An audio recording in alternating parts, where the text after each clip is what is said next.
Wash me now in your river of love, river of love. Wash me now in your river of love, river of love. Wash me now in your river of love, river of love. Wash me now in your river of love, river of love. Wash me now in your river of love, river of love. Wash me now in your river of love, river of love. Wash me now in your river of love, river of love.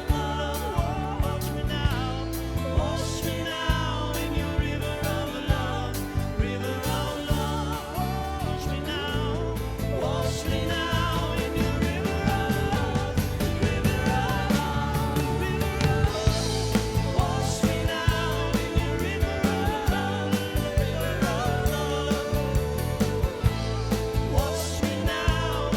river of love, river of love. Wash me now in your river of love, in your river of love, in your river of love.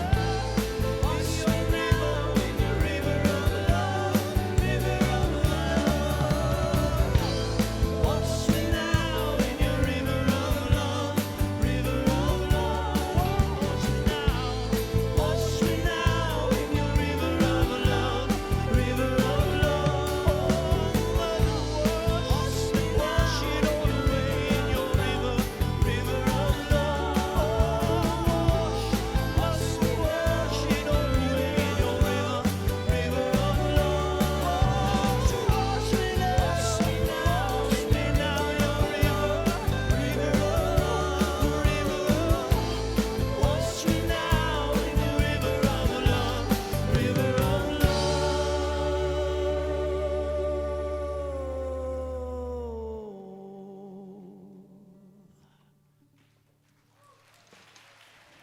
So I have a question for you. How many of you, when your mother or grandmother or special aunt or someone walked in the house, you knew you were loved? And how many of you didn't have that experience? Few of you. Thank you for being so honest. Today, when you leave, I hope you feel that love. Because there is something even greater than the incarnation of motherhood that shows up in our lives. Because anything that you have felt is just the hem of the garment of what is available to us when we were open to love. And love is in the house. Are we open? So are you open? Yes. Great. So first of all, I want to get moms off the hook. Because the talk title is Mother Knows Best. And it's like, somebody's, we need talk titles for May. I'm thinking, okay. Mother's Day, Mother's Knows Best. Wow, how many of you mothers really wish that you had? I mean, really? Mother knows best. Sometimes. But boy, that's a thing to hold over your head, isn't it? Oh yeah, you know best. Oh, geez whiz. So I want to introduce to you to that mother that knows best all the time, and that is the divine feminine, the divine mother, the ma, the Pachamama, that yin principle that exists. Now, I do not believe that the universe has gender, but I do believe that there's a flow back and forth of yin and yang, of what might seem like a masculine energy working with a feminine energy, and their energies. And it has to be that way, because if the visible is an expression of the invisible, if the visible is an expression of the invisible, then there has to be the male and female, yin and yang, in the invisible, or else there wouldn't be two sexes and stuff in between. Right? So when we honor the feminine, we're honoring the feminine. You know what? I'm just so influenced by Egypt, and I'm just finally cooking in. I took 3 days off, like hardly did anything at home, because I was just sort of integrating. But it now occurs to me that one of the things that we saw on the temple walls before you would go into this huge building, go towards this huge building that was maybe 7 stories tall, and that's just the entrance, there would be a scene on this side and a scene on that side. So I got to reverse it for you. On this side was the king or the whatever as a human, and this side was the king or the whatever as the divine. So they understood that we have 2 natures. They understood that there is a human being and there is the principle of spirit acting through that human.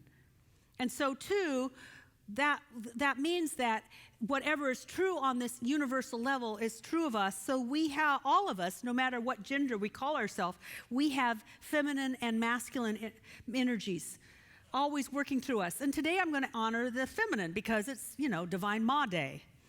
And the masculine, well, that's June.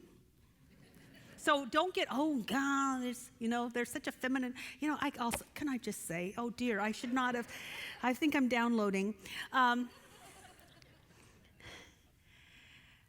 We get all caught up in how things are supposed to look. Boy, and if we let that go, man, there's some flow of energy that would just be so powerful for us. So wonderful, so balanced.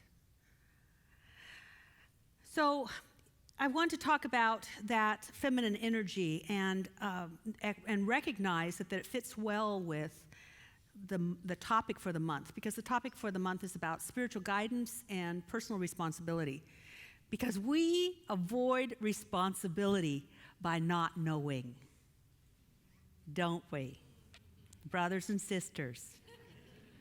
You know what? One of the best ways to not do what you know you should do is to just not know to do it.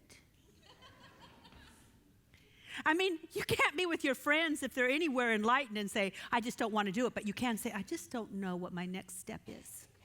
And they'll go, oh yeah, I get it. So it really goes together. Spiritual guidance, inner guidance, personal responsibility. But today we'll just work on guidance. But we've got the whole month to really look at how to access this guidance. But I want to access this guidance in the way of wisdom, because that is one of the words that describe the divine feminine. In many, many cultures, intuition and wisdom was a feminine aspect. Sophia, wisdom. So I want to share with you some wisdom that I've gathered lately from the inner mother, because Father, Mother, God within, Mother God within, wisdom, those downloads, that guidance is always available. And I just want to share with you some things that I wish I'd known sooner. Now, you get to check this out, take it in if you choose, discard it if you choose, because this is not an edict. This is not like God said. I'm sharing with you what I have come to realize. Especially during the time that I was in Egypt I was gone 3 weeks. I wasn't in Egypt 3 weeks, but I was gone 3 weeks. Whew, baby. So first thing that I want to share. Oh, and I also just want to acknowledge my fellow travelers. So would my fellow travelers please stand up? So I just want to acknowledge you for being with me.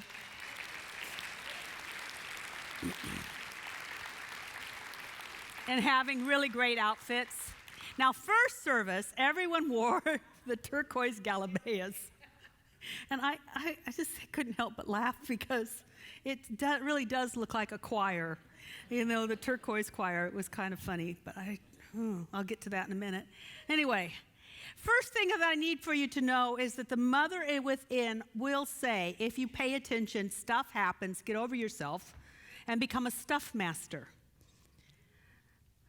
Stuff happens. See, we in our head can think, well, that shouldn't happen because I'm a nice person. That's not fair. How many of you have gone there? They deserve that stuff. Oh, they don't deserve that stuff.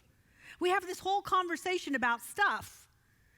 And this is it. Stuff just happens. Now, I've said this before, but here's the deal. When stuff happens, how you respond either makes you a victim or a master of stuff. I want you to imagine that all of a sudden, in a blink of an eye, you have become an Aikido master. But it's not an Aikido master, it's a stuff master. And stuff comes towards you, and you go, ooh, yeah, I got it. Whoop. Or, yo. Or,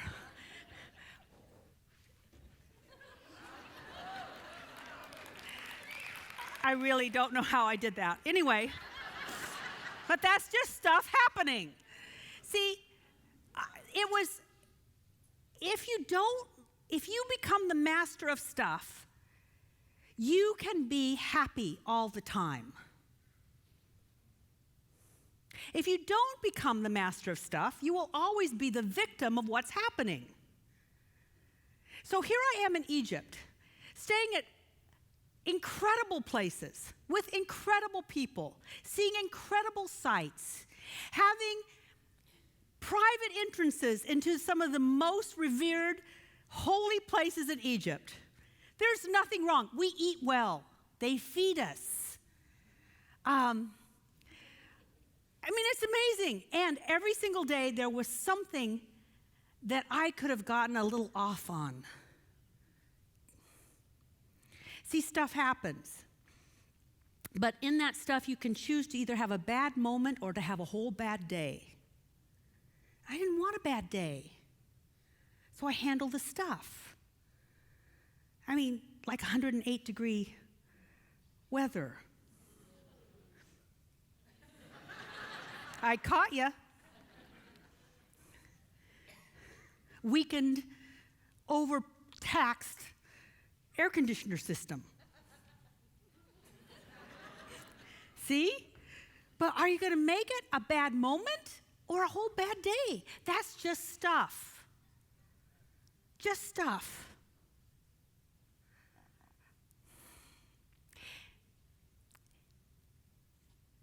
We are given the keys to the kingdom of heaven, but the key is in the choice.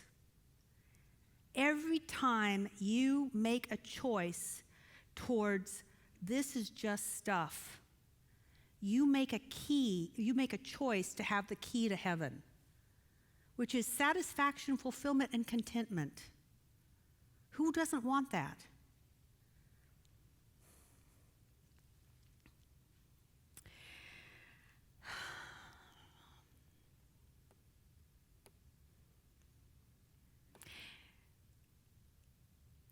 The mother would also tell you that, if you were really listening deeply, my mother didn't tell me this. My mother said, if you're nice, everybody will like you. Well, here's the truth. They won't. Not everybody's going to like you. People will not like you. There are some people that will not like you. You cannot do enough to make them like you. They're just not going to like you. Isn't that freeing? It's freeing. Now, here's the deal about that. They don't like you because there's something in them that they don't like, and you trigger that. Because love is in the house. Love is in the house, and all we have to do is be present, but sometimes we can't be present because we just got triggered. And we get triggered by something that someone does or looks like or whatever, and it triggers something in them that or us that is like still uncomfortable that we haven't integrated yet. So when someone doesn't like you, don't try to be nicer. Don't try to find out what's going on. How many of you have ever done that? Oh, let's just talk. You can't. Because you're just triggering them all the more. That's like taking a hot poker and putting it on the scab. That was an ugly metaphor. But you know what I mean. So what you do is you pray for them. You pray that they love themselves more, that they love every aspect of themselves. You don't even have to know what it is that you're triggering. It's none of your business. Where is your business to bring love into the house, that you are the epicenter of love, that you're present to love and you love them. And you don't do it publicly. Well, I see you don't like me, so obviously there's something about you that you just don't like. So I'm going to pray for you to get over it. You don't do that. you privately love and bless them. Because you know what? How many of you know that there's an aspect of yourself you don't like? It's miserable to know that. You already know that. You don't need confirmation in that. What you need is that someone would see the highest in you and know that there is love and more powerful than the dislike, and so you become in agreement with their highest presence, and you are all of a sudden their angel. You pray for them. Because the more people don't like you, the more you pray for them. You don't change yourself. What will happen is the more that you love yourself, the more you will also start to attract people that can only love themselves. And when they love themselves, all they can do is love you too. But there's always people on the fringes. So you're actually going to you'll draw them to you. The more you become awake to the presence of love and that it shows up as you are the manifestation of love, the more you'll just sort of scoop people in and they go, ah! Then you're going to love them. They go, oh, okay. And you get more loving people. See, what if, this thing that happened, it occurred to me. Now I'm getting it. We would go into these places that had not been used for thousands of years. And one of them in particular had just been opened up maybe a few months ago. And we walked into this holy place that was definitely a place of initiation because a tomb doesn't have this much energy. We walk in, and it is so hot in there, and yet we're underground. It's hot, hot, hot, temperature-wise, everything. And people were cooking. It was a vortex of initiation energy. Well, yeah, stones can do that, but so can the individuals. You can all be a vortex of love. You can say that when you go someplace, love is in the house. Now, don't necessarily be out with it, but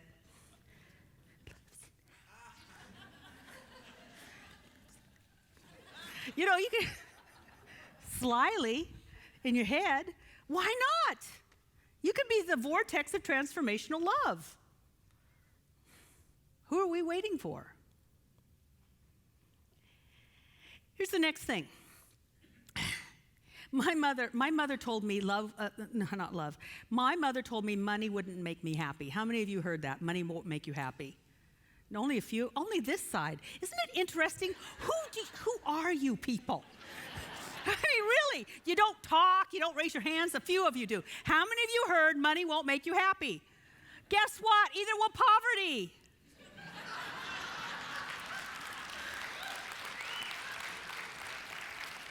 Too many people are avoiding the kingdom, which is the manifestation of everything that you need, because you think that something's watching and going, oh, look at you suffer. Oh man, I got prizes for you in the great hereafter. Nothing's happening like that. Because the kingdom of heaven is here and now. You can accept it here and now, or you can not accept it here and now. But we have to get over the idea that somehow by us going without, we're making the world a better place and or we're becoming a better person. No, I'm not talking about conspicuous spending where the real reason you're spending is to fill a hole that can never be filled except with God. That's stupid. And any of you that really check inside, you know that. The more satisfied and fulfilled you are, the less you need. But if you need it, you should have it, because that's what the universe does. We've got swallows in our barn. There are enough bugs for those swallows. Praise God. Everything is supplied when it's in order, when it's in harmony. It's all supplied. So when we really are allowing ourselves to live from the inside out, if we need it, it will happen.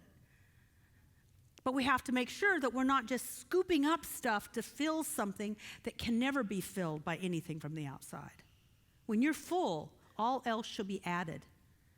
Seek ye first the kingdom of God, and all else shall be added.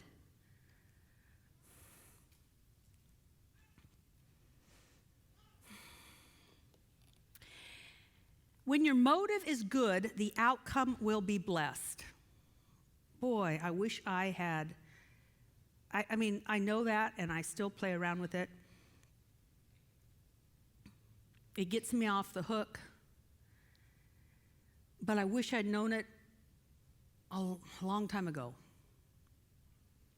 See, if your motive is one of contribution, of love, of wanting to be a good parent, of wanting to be a good friend, of wanting to be a good spouse, a motive of wanting to be a good planetary citizen, of wanting to be a contributor, of wanting to make a difference, if your motive is there, what you do can be incredibly unskilled. And love will still bless and move through the motive. And this is so important because I have to live this all the time. I, in my head, know that I have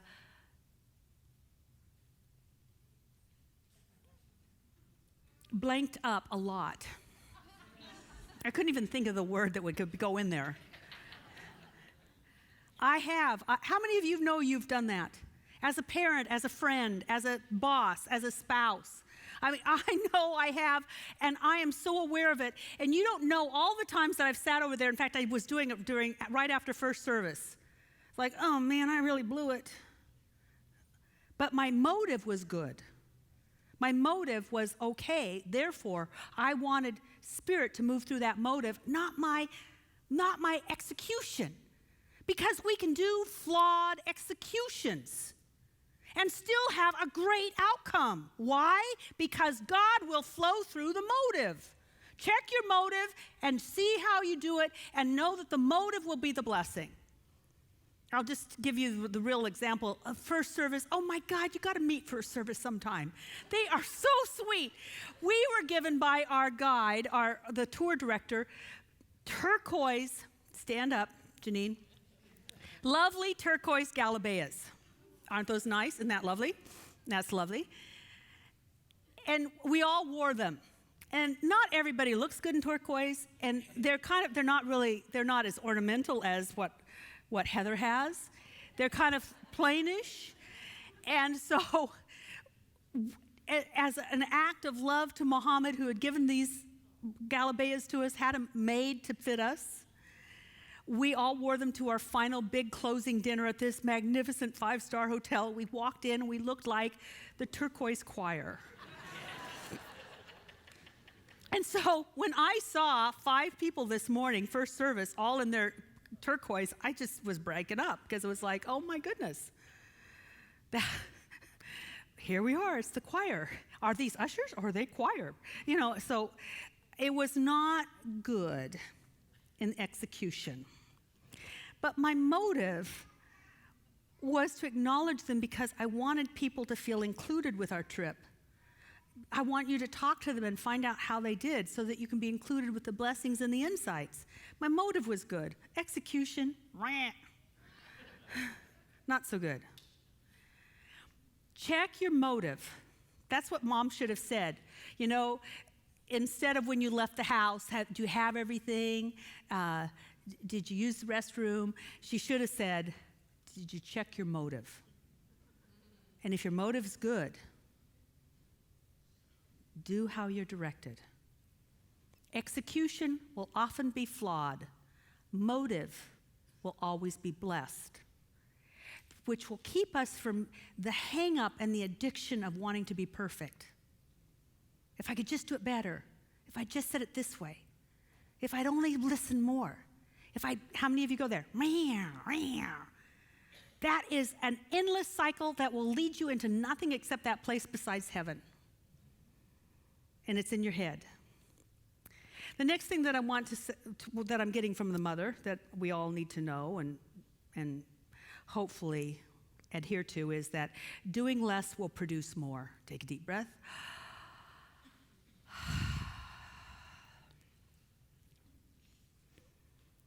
Which is just so opposite of the Western culture, isn't it? Where if we could just do more, and it is a sickness. It is a mental virus that is afflicting too many people. It's in our culture. If I just work harder and work more, I can have what I want. And it is not a spiritual idea. It is not, I have not I have not read it in any holy book except the second chapter of Genesis, where you will make your living by the sweat of your brow. Well, that was written by someone. It was not dictated by God. And it's a sickness. How many of you can feel it inside? How many of you feel like you could come down with it at any minute? Any minute you could come down with, if I just work harder, it will be okay. That was recognized by this man named Jesus, and he said, look at the lilies. Look how great they look, and they're not toiling away. He said, my burden is light. Be around me, and you don't have to work so hard. And by me, he meant the Christ within. He didn't mean him personally. Be close to the Christ, and you'll work less. So something I started practicing while I was in Egypt was called the holy half hour. I'm calling it the holy half hour because in Revelations, why do I get this stuff? I had this memory that in Revelations it says, and the heaven was silent for a half hour. I went, for a half hour, that's the weirdest thing I've ever read in my life. Why a half hour? What's so cosmic about a half hour? But I just did it. See, you can argue with what's there, or you could try it out. And when I tried it out, what I noticed is that to be silent meant to just be still. I didn't have to sit in any lotus position. I didn't have to breathe. Anyway, I just had to not do something for a half hour. How many of you are getting twinges even thinking about it? That's our addiction to doing. I'm talking to a bunch of doaholics in the room right now. And I'm telling you, for a half hour, you're not going to take a drink. You're not going to shoot up. You're not going to go shop. And so we go. But it's in that half hour of doing nothing that Spirit can speak and then direct you in all of your ways. Just trying it, what I realized is how addicted I am to being connected.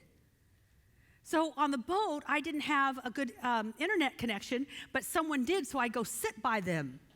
So I could, craziness. I couldn't just be still and just be me. Man, that forced me the holy half hour. The holy half hour. You do not know what will happen after a holy half hour. You are silent. You're just receptive. I'm just here. And then see what comes out of that. What came out of it for me is, it's another story, and I don't have that much time. Next time. Yeah. Doing less produces more. I'm going to throw this out here. I'm not sure who will take advantage of it, but somebody will, and that one person is enough. Spend a holy half hour before you leave the house. A holy half hour. Not, I'll turn the radio off while I get ready. But a holy half hour. And then let that half hour fill you up and you live off of it for the day. A holy half hour. My mother told me that pretty is as pretty does, and that's because I went through a real ugly duckling stage and she felt sorry for me. Really. I mean, it's really bad when your mother even says, maybe you should use makeup. Anyway, she's really, oh, well.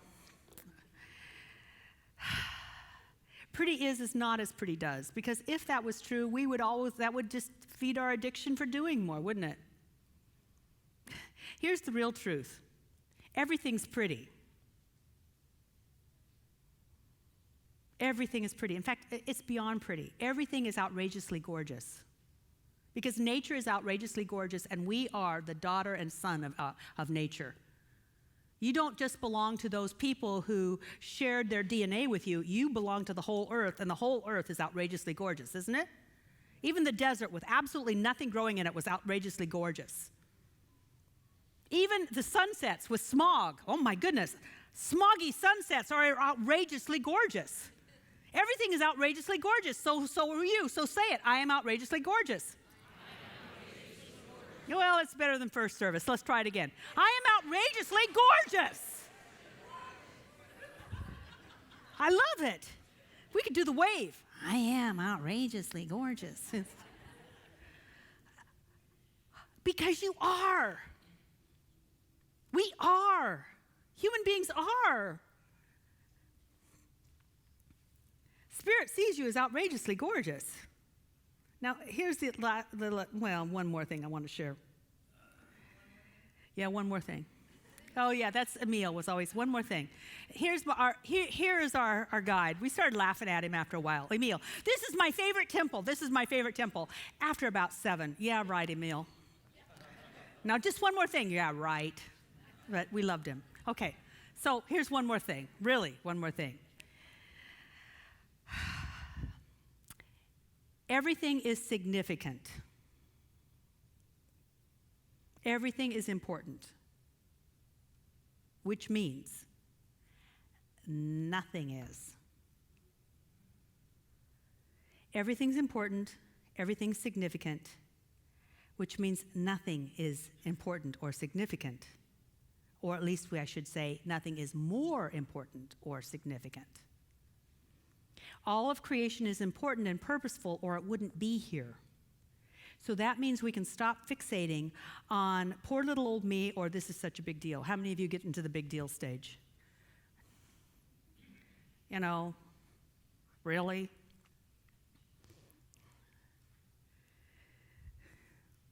Big deal. There was no Turkish coffee this morning. I mean, do you know how we can get? And it seems like a big deal, but it's just a deal. It's just what's so. It's just more stuff. We're the ones that elevate or lower things. And the problem with that is that eventually, if we're elevating something or lowering something, we will lower ourselves. Or we'll put way too much responsibility on us. We're here to be blessed. We're here to be loved. This was the revelation that came to me, and I haven't quite cleared it up, but this is the beginning of it.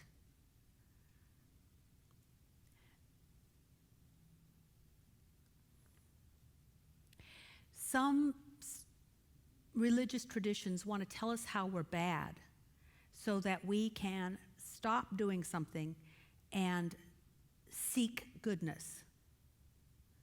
That's not what we're about. We are about honoring, celebrating, acknowledging, and therefore revealing spiritual magnificence. Because your mama is something else. You know, you heard this, you and your mama? Well, your mama is something else.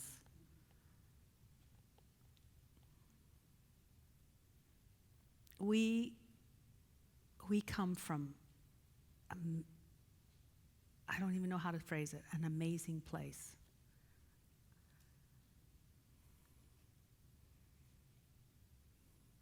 And we're here to remember who we are, not to improve who we thought we were.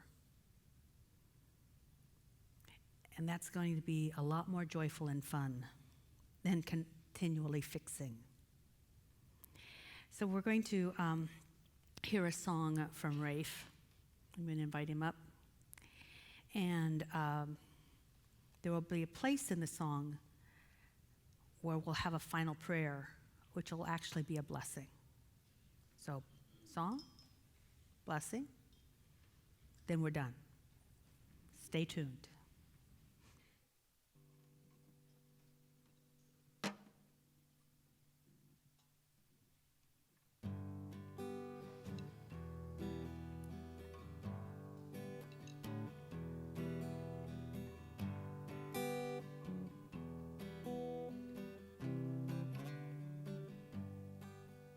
Old Bertha laid down, stripping off her soiled clothes. Old Bertha laid down, on down by where the river flowed. Old Bertha laid down, stripping off her soiled soul. Old Bertha laid down, on down by where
one clothed with the sun, oh, and the moon under her feet. And there appears, oh, but a circle unbroken, this path laid out by her love, where all her people agree. They were singing, wash me now in your river of love, river of love. Wash me now in your river of love, river of love. Wash me now in your river of love, river of love. Wash me now in your river of love, river of love. So imagine, in front of you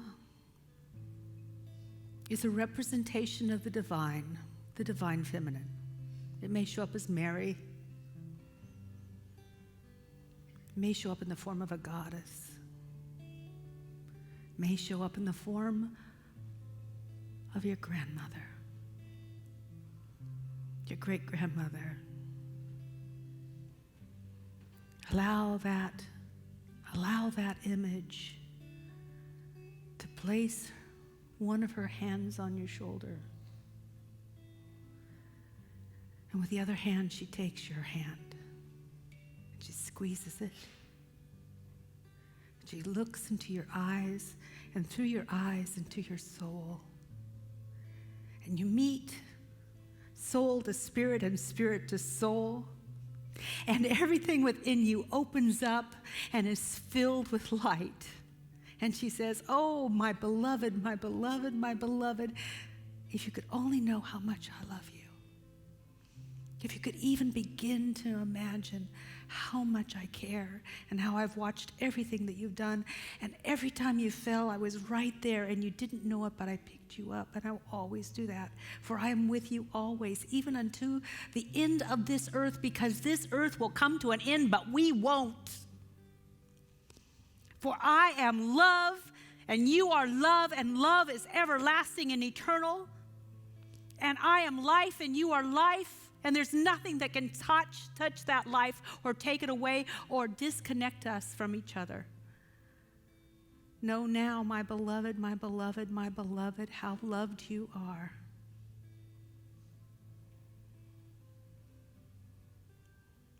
And then she takes her hand off of your shoulder and onto your head and touches it lightly and says, go forth and share what we have. Be a loving, caring, compassionate presence of truth on the earth. And every time you give away your love, I'll be there and I will restore you. And every time you speak, I will encourage you. And every time you mess up, I'll say, oh, get over it. Let's move on. More glory to spread. For you are mine, and I am yours. And you are the one that you've been waiting for. You're it. I love you. I've always loved you. I always will love you. Ma.